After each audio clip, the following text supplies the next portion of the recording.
Muito bem, estamos de volta com a segunda parte do nosso programa de hoje. RB Notícias ao vivo na TV Rio Branco, canal 8.1. Agora são 11 horas e 36 minutos no Acre. Bom dia para você que nos prestigia aqui em Rio Branco e também no interior. Muito obrigado pela audiência. Temos aqui o apoio do AraSuper, que juntamente com o Araújo Mix compõe a melhor, a mais antiga e maior rede de supermercados do Acre. Além da clínica e do laboratório Dr. Lúcio Brasil, no centro da cidade, tá bom? Na Travessa Aguaporé, próximo ao terminal urbano.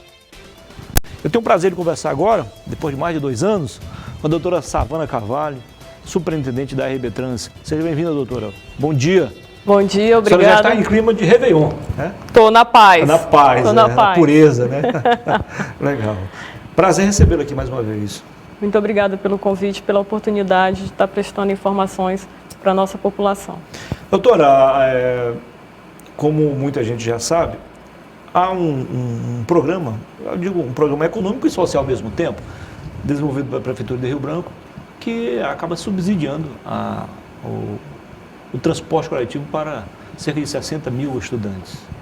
Isso envolve, em média, 6 milhões por ano. Com o início da pandemia, as aulas foram suspensas, então esse trabalho praticamente também foi suspenso. Segundo informações, dos 6 milhões foram usados pouco mais de 400 mil reais, menos de 500 mil reais.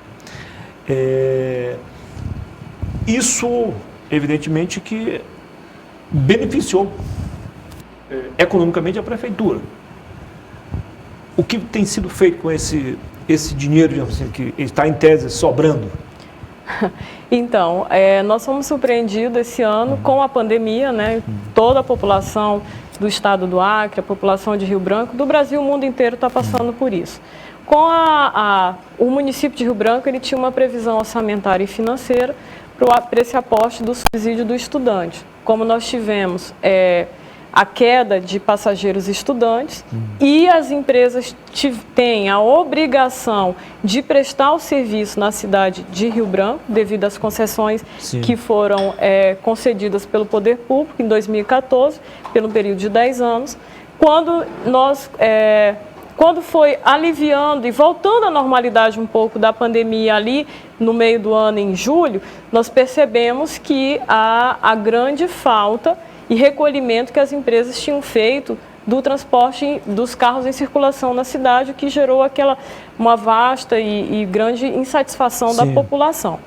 Eu assumi a superintendência em julho e aí nós começamos a fazer um trabalho a pedido da nossa prefeita Socorro Neri com a equipe técnica de como ofertar mais veículos para a população que mais necessita na cidade de Rio Branco. Como normalizar esse serviço?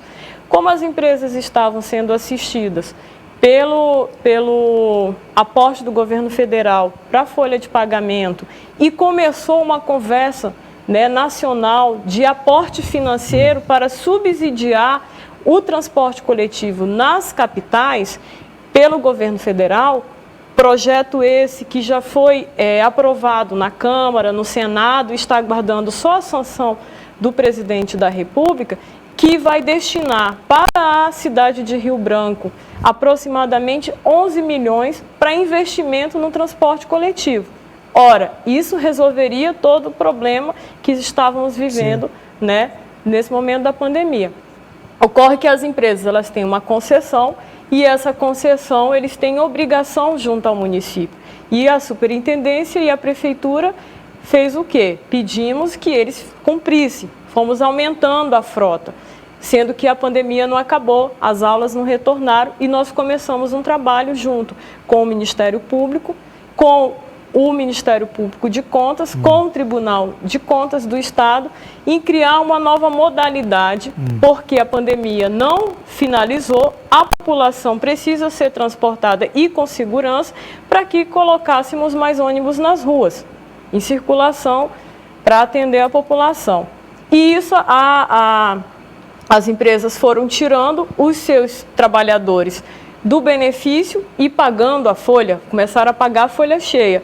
Ocorre que agora eles estão com uma dificuldade de pagamento do salário de novembro, do salário de dezembro e o 13º. Porque houve uma redução também no faturamento. Houve uma redução de faturamento. Se eles tinham uma previsão de arrecadação só do poder público de 6 milhões e só receberam cerca de 600 mil, isso tem uma queda. Então, nós criamos uma metodologia, encaminhamos um projeto de lei de um acordo que foi firmado em prol dos trabalhadores e da população, aonde as empresas, o município faz um aporte de 2 milhões e 400, valor esse abaixo do que seria o subsídio, o repasse do subsídio do estudante para o ano inteiro, do período de agosto a dezembro, aonde eles abrem mão de todo o prejuízo que tiveram no exercício de 2020, como também de reajuste tarifário desse período.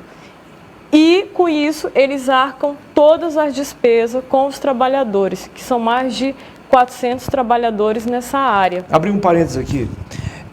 Algumas matérias, não sei se ela tomou conhecimento, eu vi ali meio que, desculpe-me os colegas, uma certa tendenciosidade, como se a senhora e a prefeita estivessem fazendo algo escondido ou algo ilegal, e a gente sabe que não é assim, sabe da sua índole, da prefeita também. Como é que vocês se sentem diante de situações como estas?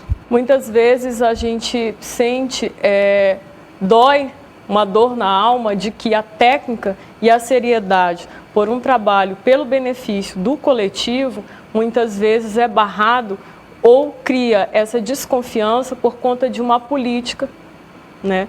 Ora, se a prefeita tivesse apresentado esse projeto no período eleitoral, ela estaria se favorecendo. Ora, agora ela está olhando para que a população, para que os trabalhadores, para que o prefeito eleito, que vai assumir a capital dia 1º de janeiro, tenha tranquilidade. O transporte coletivo, ele já vinha em colapso, não só em Rio Branco, no Brasil todo. Várias capitais já subsidiam de recurso próprio o transporte coletivo. Quando a gente pega uma capital de grande porte, como São Paulo, uma capital como Curitiba, hoje nós temos ônibus padrão à cidade de Curitiba. Então, o transporte, ele precisa ter um olhar dos gestores, não é uma coisa simples, não é como a política coloca que só o empresário quer ganhar. Nós temos várias modalidades de transporte e que precisa todos serem olhados. Cidade de Rio Branco, o prefeito eleito, ele vai ter um grande desafio pela frente. Aliás, não só ele, mas todos os prefeitos que estão entrando no seu mandato agora em janeiro, que é o transporte coletivo. Legal. Estamos já praticamente no final do ano, né? O último mês de gestão. Como o seu sucessor vai receber a RB Trans? O meu sucessor, ele vai receber uma superintendência que tem tudo a crescer, com um trabalho belíssimo que foi feito no ano de 2020 na parte da engenharia de tráfego. A RB Trans, de julho até agora, ela já pintou mais de 120 quilômetros de ruas, sinalização horizontal na cidade de Rio Branco, com uma nova modalidade, que é a responsabilidade também da parte semafórica, onde foi feito um investimento em aparelhos eletrônicos. Hoje a cidade de Rio Branco tem o controle da onda verde, que já tinha tido na época que eu era do Detran, retornou com isso, aonde os operadores de semáforo têm todo um controle dentro de uma sala de como que está a programação semafórica e pode em tempo real fazer essa alteração. Nós temos hoje uma onda verde, a parte semafórica, na Avenida Ceará toda, Avenida Getúlio Vargas. Todas as controladoras vão ficar com estoque de material semafórico, de material de limpeza e já com modelos para adaptarem o transporte coletivo na cidade de Rio Branco. Para quem foi diretor do Detran e mesmo enfrentando uma série de dificuldades estruturais, até algumas financeiras também, administrativas, jurídicas, facilitou tudo isso o seu trabalho como superintendente da RB Trânsito, ou uma coisa não tem muito a ver com outra, totalmente diferente? Eu resgatei uma história, lá do início da minha vida pública do Detran.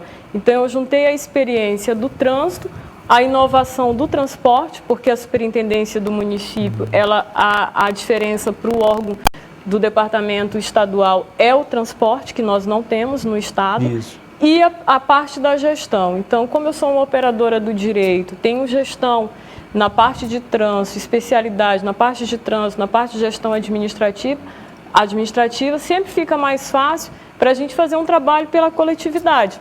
Eu digo que tem pessoas que nasceram para trabalhar, né, para si próprio, tem pessoas que já olham a coletividade.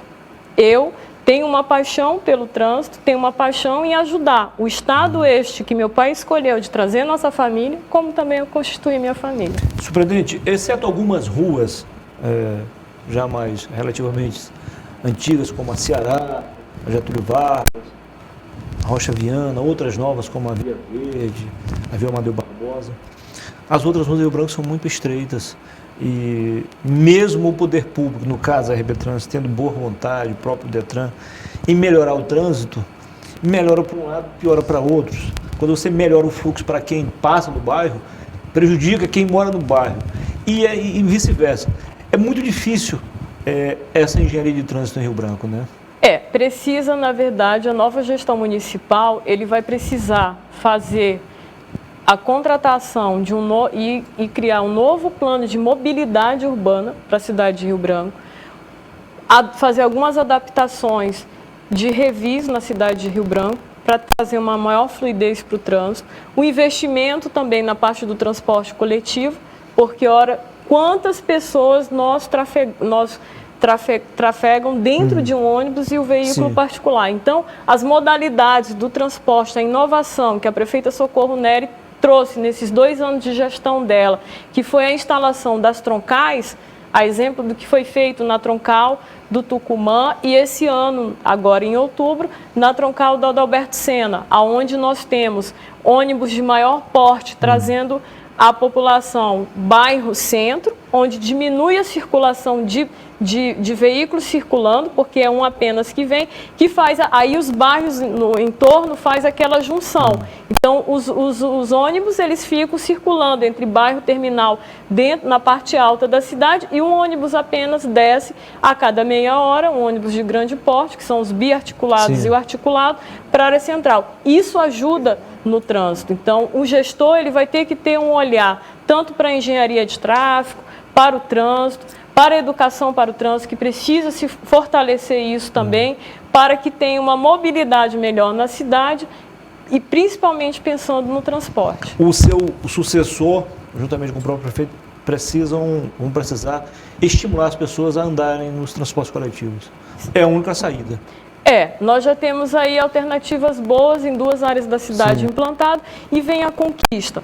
A população ela pode muito bem, eu vou dar um exemplo da Alberto Senna, você mora ali no Irineu Serra, você pode sair da sua casa com seu veículo próprio, estacionar o seu veículo próximo ao terminal de integração e de lá você pegar um ônibus com ar-condicionado, que tem menos parada, para a área central para resolver. Então, a gente precisa trabalhar o poder público, a mobilidade e as pessoas também valorizar e entender melhor qual o serviço e a organização deles quando forem resolver alguma coisa na área central. Rapidinho, eu tenho mais 2 perguntas a fazer, o tempo está acabando.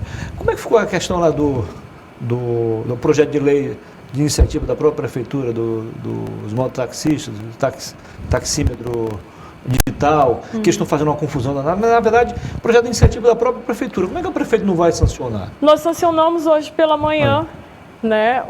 Esse projeto de lei foi sancionado, foi encaminhado para a Câmara, conforme a categoria, o sindicato.